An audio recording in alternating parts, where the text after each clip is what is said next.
Ngayong araw, gagawa tayo ng isang masarap na recipe ng fried chicken. Kaya kung gusto mong matutunan, steady ka lang dyan.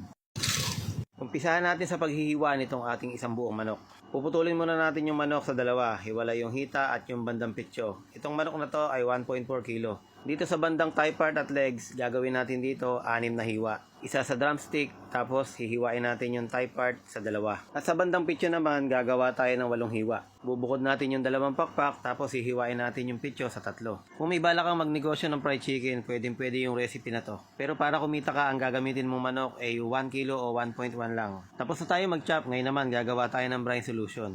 Sa 6 na tasang tubig, maglalagay din tayo ng mga 6 na kutsaritang asin. Bakit nga ba natin kailangan i-brine? Siyempre, kailangan maging juicy yung ating fried chicken. And at the same time, siyempre, manuot yung alat dun sa loob ng manok. Tabi muna natin to, tapos gagawa naman tayo ng pang-marinade. 1 kutsarang garlic powder, 1 kutsarang curry powder, at saka halos 1 kutsarang bechin. At 1 kutsarang gilisa mix. So, bago ka mag-react sa mga nilalagay natin, alamin mo muna yung mga nilalagay ng mga fast food. Tapos, lalagyan pa natin ito ng paminta. Haluin lang natin ang haluin hanggang sa mag-incorporate na nga lahat ng ating pampalasang ginawa.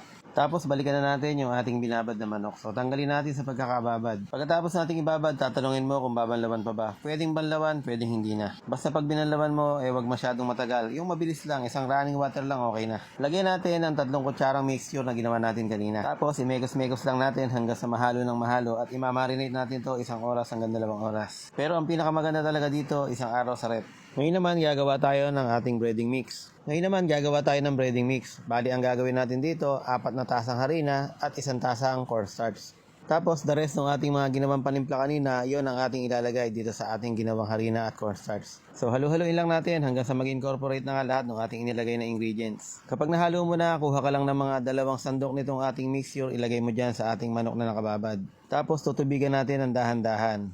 So, kailangan mapalapot natin itong ating nilagay na mixture na to. Ito yung magsisilbing wet butter natin. Basta kailangan tama yung consistency ng ating mixture. So, kapag ganito na, pwede na yan. Ngayon naman, magbe-breading na tayo. Transfer na natin yung manok sa ating breading mix. Tapos, halu-haluin mo lang. Tapos, maya-maya, pagka nalagyan na lahat, pwede mo nang kamayin. Habang hinahalo mo ng kamay, pipiga-pigain mo ng bahagya. Kaya nga natin pinipiga kasi kailangan natin magkaroon ng flaky yung ating fried chicken. Tapos, taktak mo lang yung mga excess na harina at pwede na tayo magprito.